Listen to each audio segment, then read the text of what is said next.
Hello, ladies and gentlemen. Welcome. Patrick Precourt here for this week's Money Mindset Call. Great to see you guys here, as always. Ready to rock and roll, ready to crush it. A lot of excitement going on today. It's pretty cool. A lot of energy to bring to you guys. Hi, Miss Christine. Thanks for saying hi. It's cool when you guys say hi because then it tells me, like, well, I'm not alone. It's not just me and Miss Emily doing these calls. Is that the flower of life behind you? Oh, no. No, I call this actually Circle of Integrity. I did that the other night I did a little keynote for an online group, and I had to walk them through the Circle of Integrity, but I guess that could be a flower of life. That works just as well. Hi, Cheryl. Great to see you there as well. Alrighty, we're going to get right into this. So the title of this presentation, and I'm talking louder today because this mic that I always use, my go-to Awesome Yeti, is not being picked up by the computer today. All it sees is the microphone on the camera, which the audio typically is not as good, so I apologize for that, but we're going to do the best we can. So the presentation of today is power versus force. And let me, before I get into it, right, it's a short presentation, but it is a very powerful presentation, no pun intended. We share the idea with you that most of us as entrepreneurs come into this game, whatever you want to call the game, right? Come into this game and we just force our way through it. So what I first like to share with you is some characteristics of the forcing process. And thank you, Christine. Christine says the sound sounds good. Thank you for that. So, well, then I'll ask you guys, right? How many of you, right, work hard, work long days, sometimes not, but work hard, work long days, work weeks, work months, and you don't really have a tremendous amount of progress to show for it. Like, I know I put in the time, I know I was busy, I knew I did a lot of stuff, I'm not a slacker, but I just don't have the forward progress.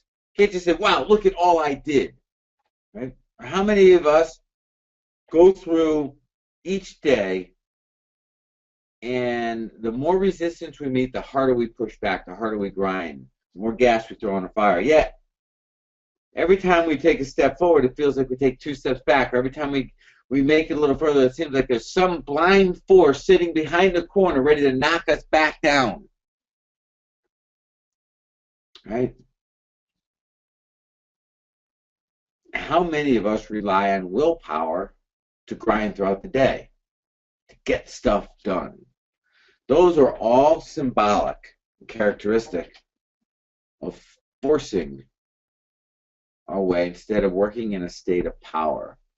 Christine says, I rely on willpower. Willpower, and I get it. I'm strong-minded. I've heard this so many times. Doesn't matter, man, I'm strong-minded. That's awesome, but that's not necessarily a good thing. Because why should we have to fight our way through? There'll be times you're going to fight, but that shouldn't be the norm. That should be the state. Andrew says it's been a lot of work to get systems cooking and fire myself as soon as possible. There you go. Yeah, so there'll be times, right, and this game is seasonal, make no mistake. There'll be times when we got to step up and we got to get in the ground, we got to do a little more, right? But that shouldn't be the norm. The norm should be, well, what I describe as a state of power. When you're in the state of power, you're in flow, you're in the zone. Things work in your favor. More times than not, the cards fall the way they should. People say you have good luck. You don't feel like you're in constant state of friction or resistance. And I know you can picture somebody who you're like, yeah, that's exactly that person. Who's that person that you can think of that just everything just seems to flow in their direction? Almost like, you know, they're walking on water. That person operates in a state of power, while many of us operate in a state of force. If I asked you, of the 2 companies, let me pick 2 companies, which of the two companies operate in a state of force, and which of them operates in a state of power? Harley Davidson and what's another manufacturer? Anyway, Yamaha. Who operates in a state of power? Who operates in a state of force? Because it seems like Harley. Oh yeah, without exception. All right, another one. Who operates in a state of power? Apple or Dell? Apple, of course. Of course they do. Right? You're going to start seeing differences looking at these companies like, huh, what does Harley and Apple have in common? Brand, that would be our first. They all have a brand, right? Apple, Dell, Hewlett-Packard, Microsoft, they all have a brand. It's much more than that. How about that little sneaker company called Vans versus Converse versus Adidas versus Nike? And those are all, those three big dogs are powerful brands. But which ones? Let me ask you this. Who competes with who? And that's another way to start looking at this. Does Apple compete with Hewlett-Packard, or does Hewlett-Packard compete with Apple?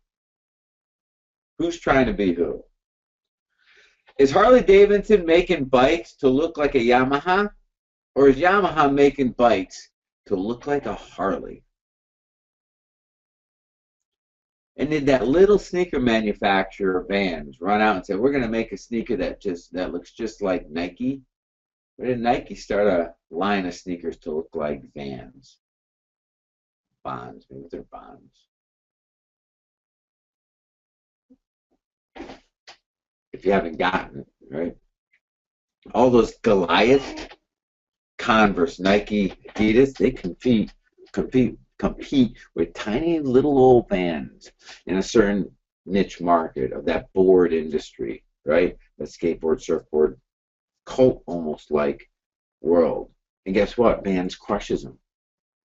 Harley owns the space of the bike that they design. Yamaha makes a bike like theirs. Honda makes a bike like theirs, right? Indian's back in the market, makes a bike that looks just like theirs, but it ain't theirs. Hewlett-Packard, Microsoft, Dell all make computers. They even color them white now to look like Apple, but they ain't an Apple. All these other companies operate in a state of force, and the few operate in a state of power. Starting to get this? So let me give you an analogy. Right? An analogy would be, picture a mighty river. Picture a mighty river after like 10 days of torrential rain. Picture a mighty river. What does a river do? It flows. It does what it does. It just simply is. It's got its own boundaries which define its rules. That be its riverbanks. It doesn't listen or take direction from anyone else or anything else. It just does. Get in its way, it'll roll right over you. It doesn't matter. A river just does. It's powerful. It's mighty. It's very specific. Doesn't think or consider anybody else's or anything else consideration. It just does. Whether it shows up or not, it still does. River never stops flowing. Now think about the poor soul wants to compete with the river. He launches his boat. She launches a boat. Sticks it in a river, but this river is rushing. It's going nuts. They realize really quickly they don't have enough horsepower. They can't compete with this river. So they turn up the horsepower. And they throw in another motor. They're grinding away. They're doing all they can do. Constant force to just make freaking a little headway. And it's a grind, and it's nonstop. It's totally steady, regardless. Because what happens the second they let up? They start getting driven back immediately. Because the river just is. It doesn't stop. It's got everything aligned to support its outcome. The riverbanks define it. Gravity gives it its juice. A river just is. You get this dude in this boat trying to compete with the river. And ultimately what will happen in their efforts to compete, no matter how much horsepower they strap on the back of that boat, at some point something will give way and they will concede to the river. Most likely to run out of gas. And the second it runs out of gas, the river will still continue to be. It will be ruthless in how quickly it runs over that boat. So I know that's kind of a weird analogy, but the truth is, that's you and I, right? That's you and I. When we go out to compete with the river, we take ourselves out of our own magical authenticity, out of our power, and now we got nothing left but force. Apple figured this out early on. We ain't competing with anybody. We're special. We're unique. We're unlike any other computer manufacturer. Why would we want to compete with them? Let's do what we do. Let's stop trying to be as good as everybody else at what everybody else does. Let's start being the only one that does what we do. That's power. Nothing else does what a river does. A river does what a river does. It just is. That's where that most powerful statement, two of the most powerful words you can ever put in unison together, and they comprise 3 letters. I am. That's it. It's a simple statement. I am. You are what? No, I am. That's it. There's no more to it. I am. So what does that mean in real world, right? In our real space? Because it seems a little intangible thinking about it.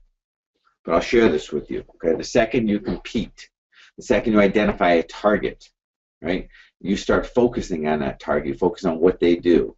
So you can start figuring out how to do what they do. Maybe do what they do better. Problem with competing is we tend to conform to who they are. We're no longer unique and special to us. And here's the underlying secret to it, right? In order for us to exist in the state of power, we have to allow our magic to manifest. Our magic to manifest comes from the simple ingredients, those unique, God-given skills and talents that are unlike anyone else, given to just me, given to just you. That formula that you have in you, that formula I have in me, and everyone else has, that's unlike anyone else's formula. If you want to exist in a state of power, you have to allow that formula to come alive. And the second you step out of your sandbox into someone else's sandbox, and you start conforming and complying to their rules, their riverbanks, guess what? You kill your own magic, and you're immediately in a state of force. You can't break out of that. Well, until you decide that this ain't my sandbox anymore. So if you put it in the state of, or the concept of, the 3 roles that we play as human beings, right? We're either a spectator, a participant, or a creator. Spectator, participant, or creator. Spectator sits on the sidelines. They watch the game. Picture sitting up in a stand at an NFL game. How much influence do you have on the outcome of that game? That's a question. That's something you guys can write back and type into the box right there. How much influence do you have on the outcome of a game when you're sitting up on the stands? Thank you, Christine, for being the one person to engage back. Thank you, Andrew. 0. 0 is right. 0. As a spectator, guess what? Life, in fact, happens to you. You don't happen to life. And life's certainly not happening for you. When, in fact, that is the truth of how the universe works. It doesn't happen to us. It's not designed to work that way. It's designed to happen for us. But if we sit in the stands and don't participate, we simply spectate and watch and use stupid statements like, well, if it's meant to be, it be, right? Then all we can do is sit back and see what happens. Hang on, use that 4-letter H word, which might as well be a swear, that hope word. Hope for the best. What? What? Your entire success in life is determined by whether or not this game turns out in your favor, and you're going to sit in the stands and hope for the best? What? Think about that for a second. And here's the truth of it, right? You have the spectator who sits in the stands because they're too afraid to get in the game. Because, of course, in the game, there's risk. Risk the fans might boom. They may make a bad play or a bad call. Yeah, there's risk, but it's the only area that we can thrive from. But it's not where we create from. You see, even though you're in a game, even though you can influence the game, even though you're participating in the game, you're not the creator of the game. You didn't make the rules. The rules were made by someone else. You're still the Yamahas of the world. You're still the Hewlett-Packard of the world. Until you step out and create a game with your own rules, all you can do is participate, force your way through. But you'll never be in complete control. That only comes when you step out of the game and create your own game, create your own rules. This is where that authenticity comes to light. This is where your magic begins to surface. And here's the coolest thing about this. We can do this in anything and everything we do in everyday life, including these businesses that we got in front of us.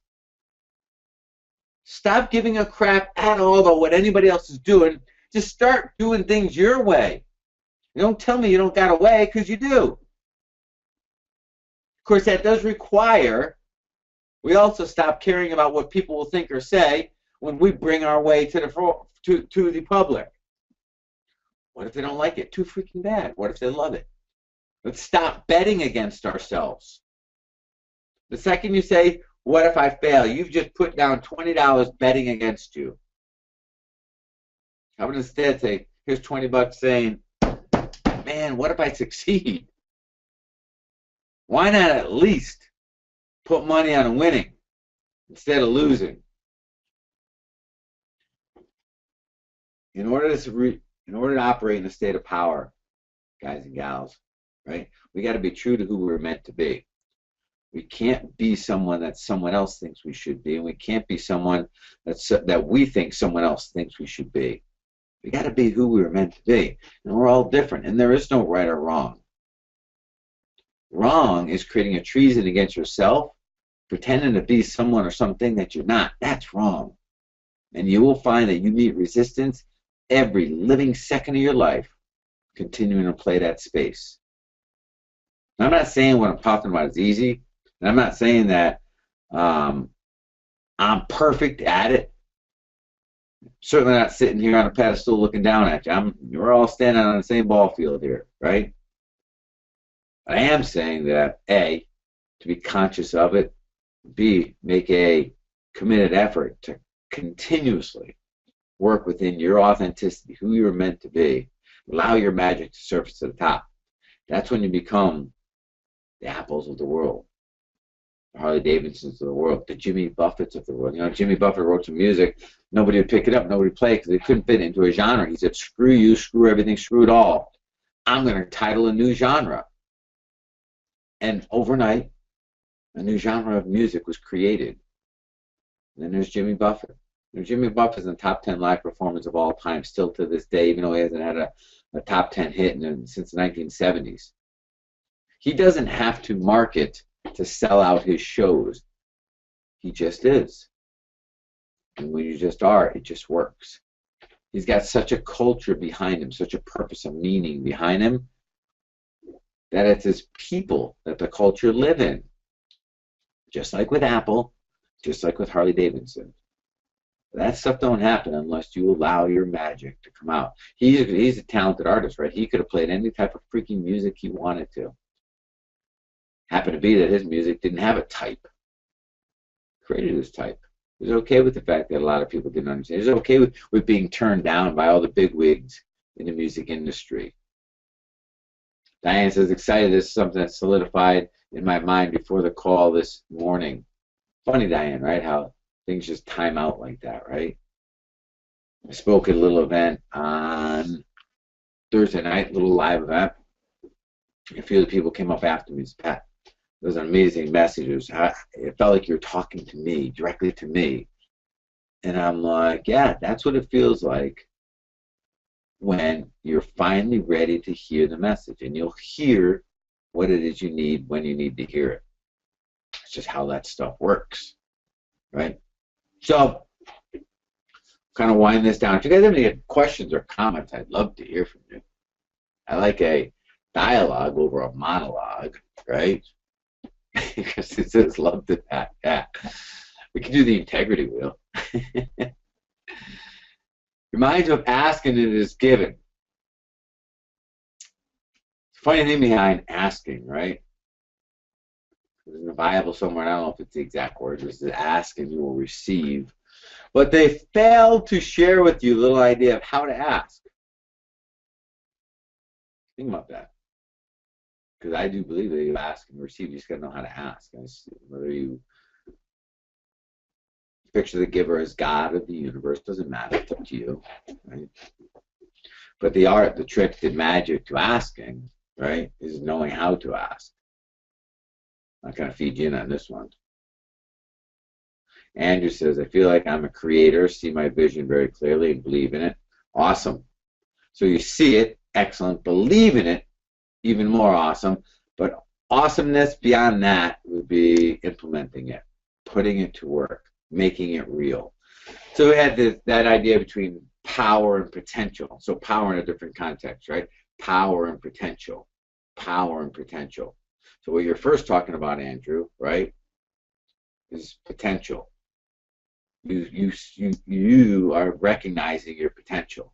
You see it, it's clear to you, you feel it, right? But picture potential as like a 223 round chambered in a high-powered rifle, right? How much power does that round actually have sitting there? How much power does that round have sitting in the chamber of the gun? And the answer is zero, none, nada. It's got potential, no power. Lots of potential. Just like you, Andrew. You're starting to feel it, see it. Feel it is probably the most powerful word you said there. I feel. Because until you feel it, you got nothing. Words are nothing. Vision boards don't count for nothing until you feel it. But that bolts nothing but potential. And potential unacted on is a sin and worthless. It's both of them. Even call it a treason against your own soul. But the second you pull the trigger, the second you put it in action, right, that potential is actualized, it becomes real, and it becomes real power. Now something's going on. So I'll end with this for you. This little formula called APC. AP, man. Called A as in apple, P as in Peter, C as in cat. Oh, I can't write. A, P, C. A. It's for authenticity. Okay? You got to be who you were meant to be. Right? Authenticity. Who you were meant to be. Stop trying to be someone you think you're supposed to be. Stop being someone who somebody else thinks you should be. You got a formula inside you, unlike anyone else's. That's who you're meant to be. P is for power. Actualizing your potential. We all have got so much freaking potential, it's mind-boggling. And some of us are frustrated with it because we feel it, we know it, but we're not taking action on it because all this other bullshit going on in our heads right now. Okay? But if you want things to change, you want to have more, be more, do more, you got to stop operating in a state of power. Okay? Because you got to remember that life continues on with or without us. Every day, time keeps ticking, with or without us. It does not stop. It does not stop. With or without you, with or without me. But what about tomorrow? Tomorrow is always and nothing more than a reflection of today. That's it. So if you keep wondering why shit don't get started because you keep putting it off till tomorrow to start, and tomorrow can be nothing more than a reflection of today, often magnified. So it's gotta happen here and now. How do I know I'm open and up to doing the information from just craving the feeling from being inspired? The payoff can be long. Hold that thought. Okay? Authenticity, power, and clarity is the last one. Clarity.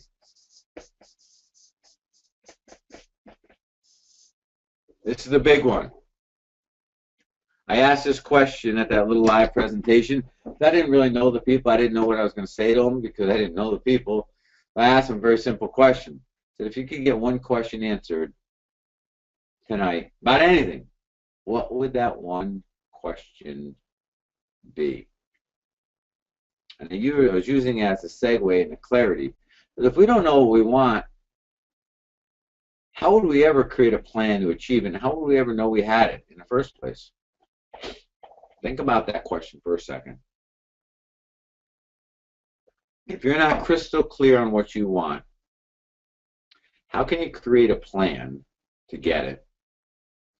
And how will you know whether or not you do have it when you get it if you don't know what it is? Sounds a little weird, that part, but makes a whole lot of sense. The more clear you get on what it is, it exponentially increases your speed to obtaining it. And a lack of clarity can forever prohibit its attainment. That's why these three are so critical. To work in your own authenticity, who are you meant to be? Not who you want to be, who you were meant to be. To operate in a state of power, you got to bring your message to the world loud and clear. Because if you're the one who knows about it, nobody else can help you out. The universe is very resourceful. It's there to help and aid you, but not if you just shut up about it. Okay? And be crystal clear on what it is you want. Stop speaking in vague terms. Stop going through life in vague terms. Dude comes into my gym the other day, says, I want to lose weight. I'm like, can't help you. What do you mean you can't help you? You're a fitness center. You market weight loss. That's right, but I can't help you lose weight. Because why? I said, because that's nothing more than a measurement. That's not telling me what you really want. That's an effect, not a cause. I work on causes, not effects. What is it you want? He goes further. He goes, well, I want to lose 25 pounds. I'm like, that's awesome. That's cool. Still can't help you. Why do you want to lose 25 pounds? I got to know the why, the cause behind this, or I cannot help you lose weight. But you're a gym. He said, no, we're not a gym. You may think we're a gym. We're not a gym. We're a gym. We're a results provider. Let me ask you again. Why are you here? Why do you want to lose weight? All right, I got a 30th anniversary, or not an anniversary, a reunion coming up for high school. I'm like, all right, I'm getting it. What's wrong with the way you are? Well, I'm a little heavy, a little out of shape. I don't want people to look at me this way. All right, I'm good, good, good. Forget about the other people. Because clearly that's not the issue here. That's, again, an effect. Why do you want to lose the weight? Why do you want to lose 25 pounds? Why are you here? Why are we still talking? Long story short, we finally dig into it. You know what? I've lost my mojo. I want me back. I want to feel like the man I was when I was like 18, 20 years old. I want to feel that. And I'm like, and you think 25 to 25 pounds will get you there? That's why you want to lose 25 pounds, right? Yeah. Okay, now I understand. That I can solve for. That I can work on. That I can create a very crystal clear plan, and we will succeed without exception. Starting to see the difference here? And the more vague we are about what we want out of life and our outcomes in life, the less likely we can ever achieve it. After all, he wanted his mojo back. I could have gotten him exactly what he wanted by cutting off his leg. Think about that. Would that have given him his mojo? No. Would he have been 25 pounds lighter? Yes. Think about that. What's the why? What's the real cause? Get crystal clear on it. Bring it to the world with absolute authority. Do not sit back any longer. The world's going to keep going with or without you. It doesn't care. It'll run you over for just being here if you just sit there any longer. And be authentic and exactly who you're meant to be. Stop worrying about what other people are doing, thinking, saying, how they're doing it. Just forget it. Stop trying to be the best at what somebody else does. Be the only one that does what you do. And you'll start to operate in a state of power. And you will find when you put this formula together, right, things start flowing in your direction. Now you're not the one with bad luck, you're the one with good luck. You don't even know why, but why are things coming into alignment? Because the formula makes sense.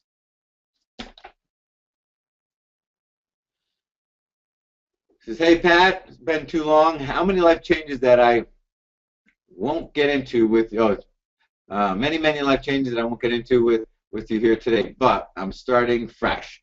How do I develop the APC things? I have a sense of my own authenticity. I somewhat sucked at implementing, taking action, and the clarity of what to do next has me somewhat stuck. How do I develop that clarity part? I literally quit my job, moved my family across the country with 1 year of cash to live on, but can't seem to stop chasing my tail on where to start. If you just told this in your last story, I got interrupted. I got to do the replay. Yeah, it's a good question, Mike, and thank you for sharing, because you know what, brother? You're not the only one. You're not the only one going through that same challenge. Like, you're trying to answer that question, my why, and all that kind of stuff. This is what I will share with you, okay? So start with the idea, in a perfect world, and we know stuff is not perfect after all. Look at who the two presidential candidates are. Notice I said that with a straight face. In a perfect world, we would figure out exactly what it is we'd love to do. We'd start there. Not what some counselor back in high school or college said we should get a degree, but what do we love to do? Then we'd move on to what are we really good at, okay? And we'd start playing those two off of each other. Then we'd add the third part, right? What are we really good at, we love to do, and brings great value to the universe? Now, great value can be brought in two ways. Small group of people, really deep. Large group of people, not so deep, but large group of people. Okay? And value is obtained in both directions, or it could be a little bit of both. Now, here's the deal, Mike. You've been through enough ups and downs. You know what you like, you know what you don't like. And I know that to be true. And I know that for everybody on this call. You know what you like and you know what you don't like. You do also know what you're good at, what you're not good at. I have a hard time believing that you guys don't know. And share with me if that's the case, if you don't know that. I mean, there's a bunch of other things you could do through, Colby tests and things like that if you want to understand your own psyche a little better, right? Let's start with something I'll share with you in a sec, Mike, right? But now within the context of those two things, of that, what can you do that brings tremendous value to the universe? Because of the tremendous value, there's an exchange, right? As you increase the universe in a positive capacity, it rewards you with love notes. Those are called dollars. I like to refer to them as love notes, okay? The better I've improved the universe, the more love notes I get. That's all. It's a fair exchange. Now that formula is broken occasionally because there's things that do work outside of that itself, okay? But that aside, it's where you and I operate, right? I believe that I'm not just saying you, Michael, but all of us know what we're good at, which means we also know what we're not good at. We also know what we love to do. So let's start engaging in activities that work in that piece right there. There's a lot of things I'm not good at. Follow-up on detailed stuff I am not good at, right? Preparation, I'm not good at. I'm good at being. I'm good at connecting and sharing and being authentic and genuine with people. I am very good at being vulnerable enough to connect with people as well, right? Those are just some of my strengths. And I try to operate in there more and more each day and let the other stuff go, right? One thing I'll share with all of you, and we don't have enough time, maybe we'll do this on next Monday's call. We'll go through the 6 basic human needs. It'll help you understand where you are in your life right now and the seasons that we go through. We do go through seasons and what drives us, which ultimately relates to our decision making. We already established in calls gone past It's our decisions, not our conditions, that determine our life, right? It's our decisions, not our conditions, that determine everything we experience in life here and now, and that we've experienced in the past, that we'll experience in the future. So it really makes a whole lot of sense to understand the baseline, the filters that are set up in our pre-conscious that do make our decisions in advance of our conscious ever acknowledging them. Understanding your basic human needs and which two are most relevant to you at this given point in time plays a big role there. Maybe we'll do that on the next call. Andrew says Colby test is great, as you mentioned. Yeah, there's a number of different tests. Colby A, I think particularly Colby A is a valuable test. It just helps you understand you better. Certainly helps you understand people that work around you, especially if you have employees and so forth, right? No. All right, with that said, I think my time here is up. You guys, as always, are awesome. If there's any final comments or questions, this would be your moment to share them. Andrew says, great, many thanks. You're very welcome. Cheryl says, thank you. You're awesome. Appreciate that. All righty. We'll see you guys back here live next Monday. And remember, Justin's here Wednesday live, right? So share some time with him, show him some love as he brings his expertise to you guys as well. Christian said, not this Wednesday. Maybe not this Wednesday. I don't know why. Diane says, great, I'll put the things I do now on a whiteboard. Yes, absolutely. Absolutely. Andrew says, it's actually me for Wednesday. All right. Excellent. Let's show Andrew a little love on Wednesday then. And it's now telling me yes. Andrew is subbing for Justin. Cool. So while we're here, Andrew, what's your topic? Let's share with them what your topic is. Let's build up a little energy for Andrew. Emma says, yes, Andrew. What's your topic, sir? Justin asked me to talk about CallRail. Awesome, right? Andrew is unmuted. There you go. Yeah, you're now live, Andrew. So Andrew's going to come and talk about CallRail. CallRail is a great way to bring all of our incoming calls into our business on both our buy and sell side. Real quick, give me the 30-second elevator version, Andrew, on what you're going to rock on Wednesday. Talking about CallRail and just basically tracking people that are calling into your CRM and basically trying to track them and find out who they are and where they're calling from. And does this allow you to take advantage of hang-ups, Andrew? Yes, it does. Yep. Right, and follow up and stop letting deals go by that may in fact fall through the cracks. Right. Awesome. Exactly. Awesome. Exactly right. Look forward to it, brother. Ladies and gentlemen, appreciate you guys. Love being here with you. I'll see you back here live next Monday. Peace, guys. Thanks, Andrew.